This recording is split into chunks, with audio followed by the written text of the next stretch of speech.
Welcome to Path of Exile 2.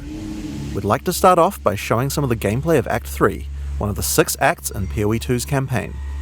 We're starting here in the jungle depths. Act 3 is set in the ruins of the Vaal civilization, which fell thousands of years ago. Jungle has taken over their former once great cities, and we'll be exploring it using one of our 6 new character classes, called the Monk. In PoE 1, we had one character class for each of the combinations of Strength, Dexterity, and Intelligence. When looking at the design of PoE 2 though, we realised that many of the new skills that we were trying to design just didn't really fit thematically with the existing classes that we have. Being a spellcaster with a bear form makes sense for Strength Int, but it doesn't really sound like something that a Templar would do. We realised that since we had new mechanics for every attribute combination, it actually made sense to design new character classes to explore the new themes. In PoE 2, every attribute combination has 2 classes associated with it. Strength Int has the Templar or the Druid, on Dexterity you have the Ranger or the more spare-focused Huntress, and on Dex Int you have the Shadow and the Monk, which Mark is playing here. Each class has its own 3 ascendancies that let you further specialise the class in the way that only that class has access to, but they both start at the same location in the passive tree. The quest rewards you're offered on the 2 variants are tailored to the class, but of course this is PoE. You can still mix and match anything to your heart's content.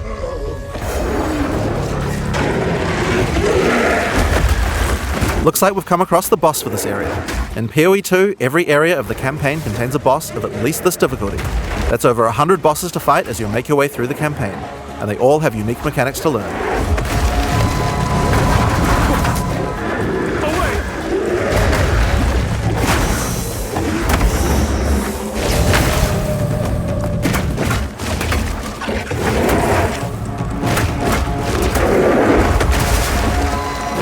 As you've seen from watching Mark fighting, the melee combat in PoE 2 has a very different feel than before. We've done a lot of things to add mobility to combat. Practically every melee skill in PoE 2 has some kind of movement built into it. But the Monk in particular is a melee fighter who specialises in mobility over brute strength.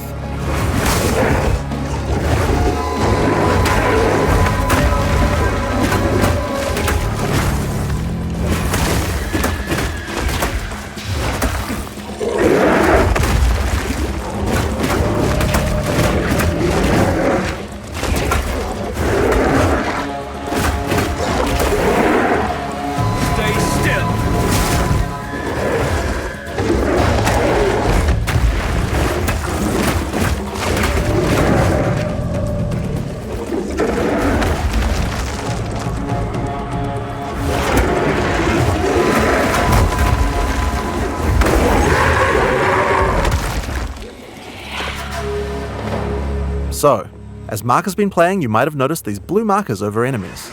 Mark has a skill equipped called Killing Palm. Whenever an enemy has a blue indicator over it, it means that the monster has low enough life to cull with Killing Palm. Successfully executing the cull will give you a power charge. This is an important skill for the Monk, since many of his skills interact with power charges. One of the great things about the skill is that it has a built-in dash forward, which makes it much easier to target the skill at the right point when you need it. We've done a lot of work in PoE 2 to make using skills like this feel satisfying. If you're accidentally targeting slightly off the monster, the skill will automatically lock on to the cullable target, and will even do a small amount of pathfinding around obstacles. We really want to make sure that when you've got an opportunity to use the skill, nothing is going to get in your way. Once you have some power charges, you need some skills to power up. A great follow-up is Falling Thunder. Falling Thunder without a power charge just creates a relatively small lightning AoE in front of you. But do it with some power charges and it turns into a pack clearer with a large number of extra projectiles. One thing you'll notice here is that like almost every melee skill in PoE 2, Falling Thunder has a bit of extra movement built in just in case you need it. Using the skill within range and you'll do a flip in place. But use it at a larger range and your character will move forward while executing it, getting you into position without any time penalty.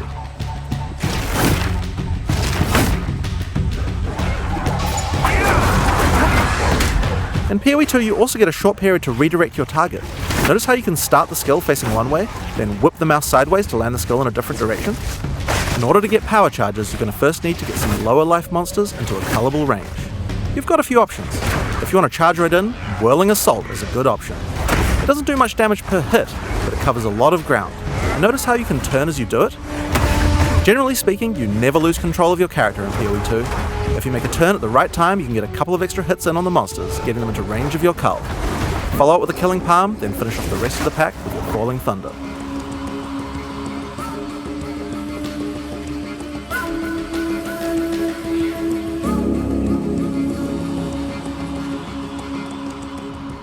We've now entered the Vaal mechanerium. This is the place where the Vaal built the various constructs they relied on to power their civilization. Now this is a find! A Vaal ruin that hasn't been looted? I wonder why nobody's been in here before. One useful feature that we've added is the ability to call in NPCs to where you are, to give you more information, help you with quest objectives, and so that you don't have to always go back to town. In this case, we'll call in Alva to find out what to do. This mechanism, if powered with a small soul core, it could open that door. There should definitely be soul cores somewhere around here. They had to power these constructs somehow. As Alpha said, we need to find a soul core to open this door. Let's explore. If you want to shave off some life without getting too close to some of the more dangerous monsters, a good option is Wind Blast. Wind Blast also doesn't do too much damage, but it keeps the enemies back. The closer they are, the farther they're pushed back, so it's a great option for keeping smaller but high damage enemies at bay. Note that the bigger the enemy is, the less they'll be pushed back, so trying to push back some giants isn't going to be effective. And there's the soul core. Let's get back to the door.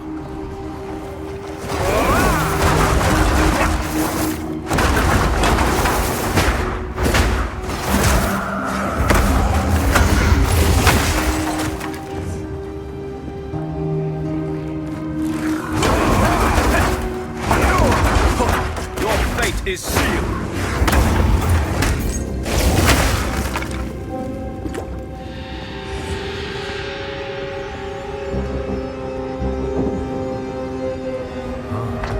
Consider me impressed. I'll keep investigating in here. Bring me in if you find anything else. If you need to defeat tougher enemies, it might be time to break out some of the ice skills in the monk's arsenal. Glacial Cascade creates a wave of ice that moves slowly in front of the player. It's pretty ineffective against fast-moving monsters because most of the damage occurs right at the end of the wave, and so a lot of monsters will just walk right by it. But if you can find a way to make a monster stop at just the right place, it can be very effective. In order to do that, you probably want to freeze monsters. The monk has a few different tools to do this. A fairly simple option is to get right in the monster's face with Ice Strike. Ice Strike doesn't do too much damage on the first 2 hits, but attack 3 times in sequence and you can get off a combo that has a much higher chance to freeze. Get in there with that freeze, then roll back and finish the job with a Glacial Cascade. Now, remember how Glacial Cascade had that extra damaging spike at the end? If you've hit a frozen enemy with that spike, it shatters the ice on the enemy and does a devastating amount of damage. Oh yeah, I just casually mentioned rolling back before. Did I forget to mention that in PoE 2 we added a dodge roll to every character? Just press spacebar at any time to roll. There's no cooldown, no limitations. It even has a bit of built-in pathfinding so you don't get stuck on things. When you dodge roll, you're not invulnerable. If something hits you, you're going to feel it, but most things will not hit you. That's because while rolling, projectiles and melee strikes will always miss. You'll have to roll out of the way of a slam that has AoE, but anyone swinging a sword or throwing a fireball is going to miss.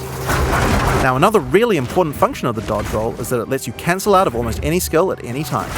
This makes it so you don't feel like you're getting stuck doing a long animation when something is about to hit you. It really changes how skills with longer attack and cast times play, and it makes dodge roll feel like a very reliable way to avoid attacks. So, that's one way to get out of the way of damage, but the monk specializes in mobility, so it makes sense that he would have a few more. Wave of Frost is one of our new attacks with a retreat built right in. You move backwards and throw out a cold attack with a significant freeze. The great thing about this is it puts you at a good distance to follow up with Glacial Cascade and do a whole pile of damage. Hey look, another soul core.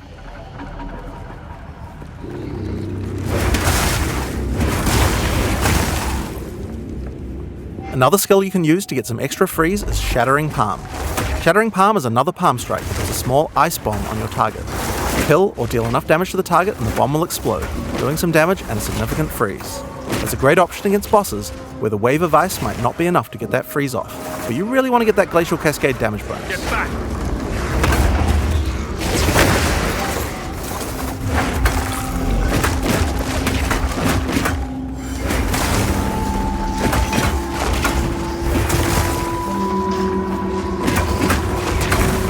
Face your demise!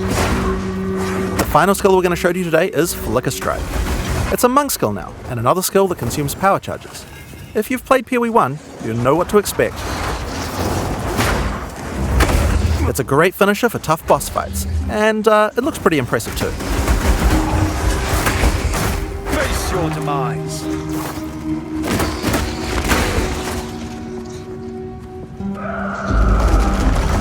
Another door. I wonder what could be in there.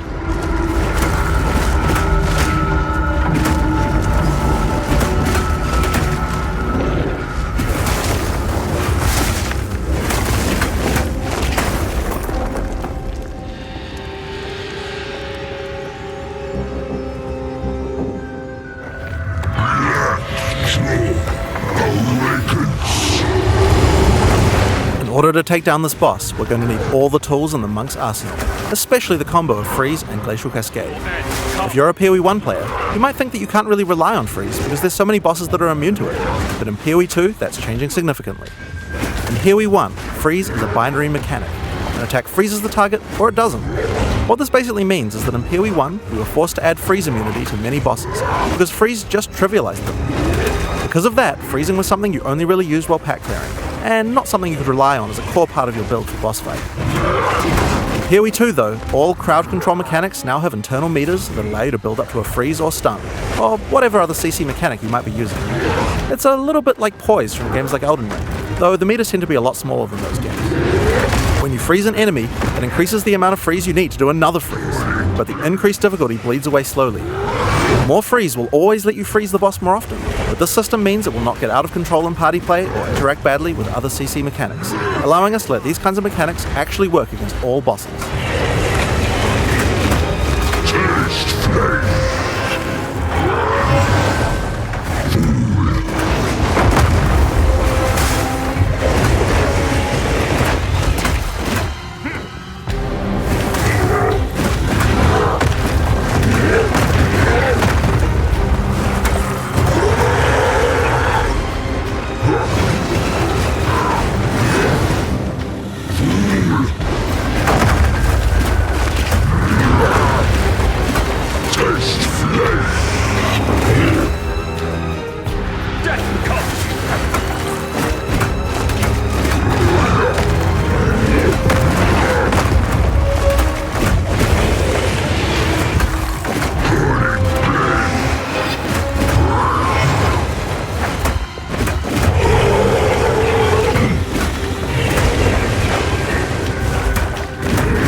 Blackjaw has dropped a consumable quest item, the Flame Core.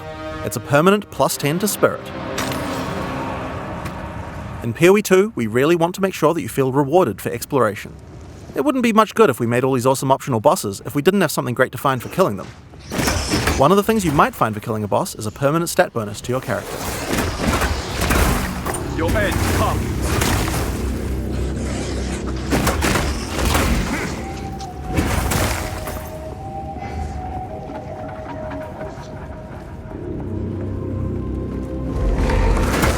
Your fate is sealed.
In order to help us with this next area, we're going to call in a Sorceress.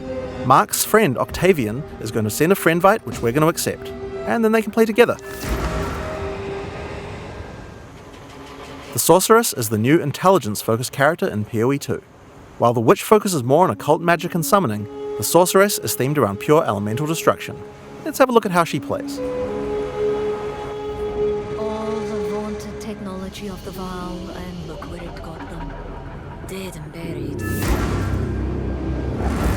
This is the largest soul core I've ever seen. With this, we could power the canal systems. But it isn't charged. There is still latent energy in this mechanerium from its ancient operation. These lines in the stonework should lead to generators. You might need to find some more soul cores to spin them up, but everything looks to be in surprisingly decent condition. Maybe the golems have been maintaining it. In any case, it should still function. We'll have to remove that large core from the wall, of course, but that shouldn't be a problem. We have some skills here that you'll probably recognize if you've played PoE 1 before, but they feel a bit different to play now. Spark is great in these tight passages since it bounces around. We've added a Pierce support gem to really allow it to hit an entire room of targets. For a more single target focused skill, Arc is a good choice. It does more damage to the first target you hit.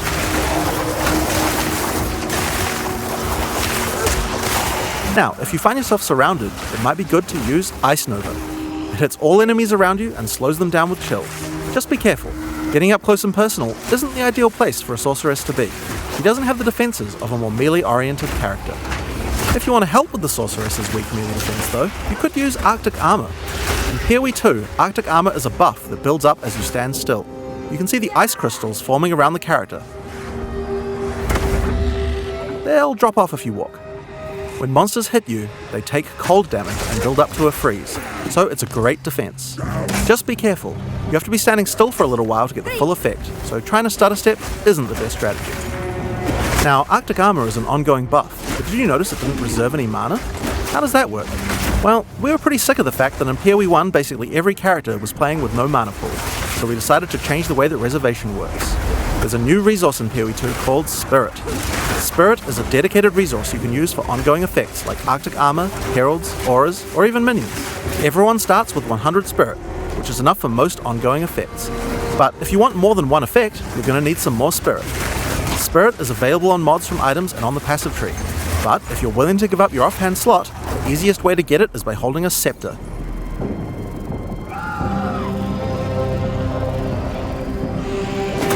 Now, if you want to increase the cold damage you're dealing, you can use a Frost Bomb. It places a bomb on the ground that reduces the enemy's cold resistance while it's ticking down. It's a great opportunity to use some cold skills before it explodes. And speaking of cold skills, a great skill to use on monsters with the slower cold resistance is Comet. This is a new skill in PoE 2, and it hits pretty damn hard. It costs a lot of mana and has a really long cast time, but it's worth the wait. It does a devastating amount of damage. To help get you out of danger, your character moves back slightly as it casts. It's pretty hard to hit a fast-moving opponent, but it's great on tougher enemies that stand still, or even a larger pack if you're further away and can predict where they're going to move. Now, if you run out of mana casting too many of those, I guess in an emergency you could cast your free-to-cast Fireball. Where did that come from, you ask? Well, this is a great opportunity to explain the way we've changed caster weapons in PoE 2. Now, in PoE 1, caster weapons had a default melee attack that nobody used, and because they had that, they also had a bunch of attack mods that would spawn in them that were useless to a caster. In PoE 2, we wanted to clean that up, so now each staff comes with a built-in free-to-cast spell. Just put it on and spam to your heart's content. Now, this particular staff is the base type that you get right on the starting beach, and it's quite likely that you're going to outgrow it. So that's why we have a lot of staves with more utility-focused powers for casters to use. Here we have a crystal staff. It's got a pretty cool built-in spell called Unleash. Using it slams your staff on the ground, and will allow you to triple cast whatever you cast with your next spell. Now, of course, you're probably going to want to use that with something powerful, and Comet is a great option. You'll notice that Unleash is one of the few skills in PoE 2 with a cooldown. In general, we really try to avoid using cooldowns because we really hate the feeling that combat is just waiting to be able to use your next skill. But it does make sense for Unleash since it's free to cast, and it's something we want you to be using situationally anyway. Now, if you're facing something tough, you might want to try out Mana Tempest. Mana Tempest creates a circle of power in which your character literally hovers over the ground. While in the circle, your mana drains, but it powers up all of your spells. Lightning projectiles fork, beams chain further, and you'll also do a lot more damage.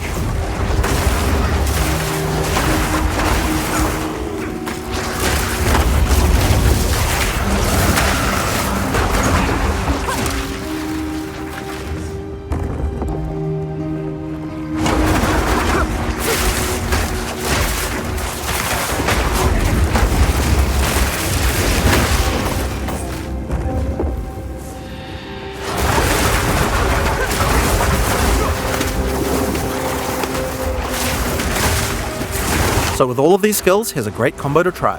First, cast Frost Bomb to reduce the target's cold resistance. Then use Mana Tempest to increase your damage. Follow it with Unleash, and then triple cast the Comet to do a truly insane amount of damage.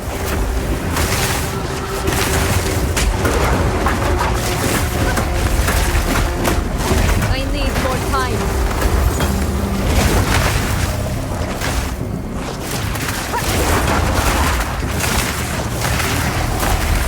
This rare monster dropped an uncut gem. This is a good opportunity to talk about how skill gems drop in PoE 2. Instead of dropping specific gems, you can find uncut gems. Just right-click on them and pick whatever skill you want. The gem will come pre-leveled to the level of the area that dropped it, so it's a lot easier to change between skills in PoE 2. This time, I think it might be cool to grab one of our meta gems. Meta gems are skills that can have other skills socketed into them, changing how they work. In this case, we're going to select Cast on Shock. Now, let's equip this thing in the skill screen and choose a spell to trigger with it. I think Comet might be fun. Because Cast on Shock reserves Spirit, we'll need to first disable our Arctic armor. We have to decide if we'd rather have the extra defense or the extra offense of the Cast on Shock using our Spirit. In PoE 2, trigger gems use a system of filling up cast time on each trigger. Basically, if a skill has a short cast time, then we'll trigger it really often. If it's got a long cast time, like this Comet here, it will take a lot longer to trigger. You can see up the top left that there's a counter that says how far it is until your next trigger. And there you are. Using Cast on Shock, we'll automatically cast Comet whenever we're using our lightning skills.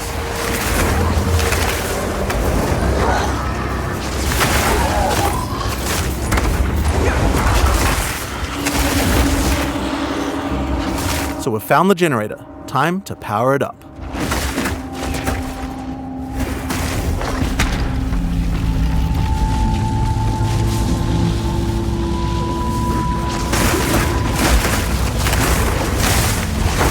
Power is restored to the mechanerium, all the constructs are coming back to life. We'll need to fight them on the way back to the charged soul core. One thing that PoE 1 players might have noticed is that this character has both ice and lightning spells. That's pretty inefficient, isn't it? It's a big no-no for most builds, because any specialization into cold or lightning isn't going to affect the other element. And generic elemental damage increases are not going to be as powerful as focusing on a single element. Well, in PoE 2 we have another major new system to introduce to solve these kinds of problems, and it starts with Weapon Swap. Now in PoE 1, Weapon Swap isn't really used much for its originally intended use case. We imagined that people were going to be swapping in and out between different weapons to deal with whatever situation they were in. People just don't do that at all, and a large reason for that is because it's really awkward to do. In PoE 2 we wanted to solve that. The staff Octavian is using here has an ice mod on it that makes it great for when he's using his ice spells. We would also like to be able to make sure that the build works just as well for his lightning spells. If Octavian equips his previous staff in his second weapon set, you can see that it appears on the character's back. Now we're going to open up the skills screen. If Octavian opens up the skill options for his lightning skills, you can see here that you can choose which weapon sets are usable with each skill. First, we uncheck set 1 from being used by his lightning skills. Then we go through the cold skills and turn those off with his lightning weapon.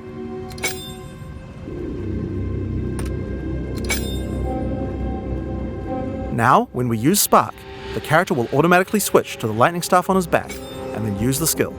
When Octavian uses Ice Nova, his character automatically switches over to his ice staff before using it. Figure each skill for which set to use, or both if you don't mind which. There's a very short time penalty to switching, so it can be good to leave some skills on both sets if it doesn't matter which weapon set you're using. But we still have the problem of passives. Wouldn't it be nice if we could specialize in both cold and lightning passives on the character? Well, in PoE 2 you can. We're on the passive skill screen here, and you can see that we're close to both a cold and a lightning cluster. At the top right of the screen, you can see where we have some weapon set specific points to allocate. If Octavian holds Shift, he can allocate set 1 to the cold passives, and then allocate set 2 to the lightning passives. Now check this out. As we weapon swap, our passive tree changes from one build to the other automatically. Whenever we cast the appropriate spell, the character's passives reconfigure on the fly to the correct build for that spell. Now you can't do this with every passive on your tree. Only points granted from skill books will allow this kind of dual specialization, so you can't change from a mace-slamming warrior into a fire elementalist with the press of a button, but it certainly increases the number of options you have for builds. There's a huge number of places where the system can shine. You could augment your Dagger Shadow build with traps, or have a great curse setup on your Witch in one spec and then move to your Chaos Debuff spells with the other. It really opens up your options. I need more time.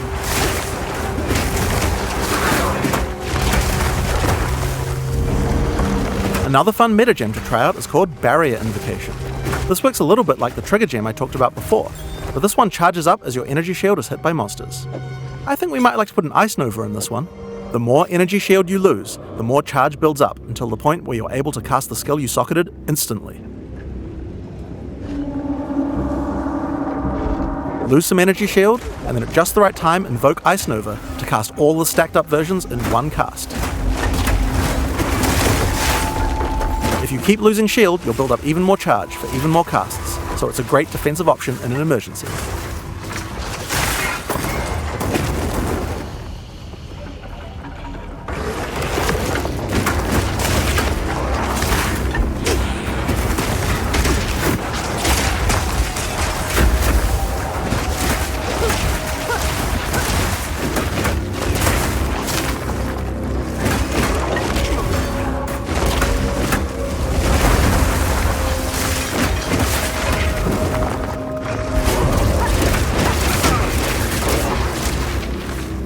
Here we are, back at the charged Soul Core. All we have to do now is take it. How hard could that be? Oh dear. Now we just have to remove it from that construct. I'll, give that to you. Get back!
So that's Path of Exile 2. Your next question is likely to be, when is the beta? Well, we're in our last year of development, finishing acts, adding skills, and balancing everything. The closed beta will start on June 7th, 2024. Path of Exile 2 has been a long time coming, and we're incredibly excited to be near the finish line, but we're not quite there yet. We are determined not to rush this and make sure that we get it right. Thanks for watching.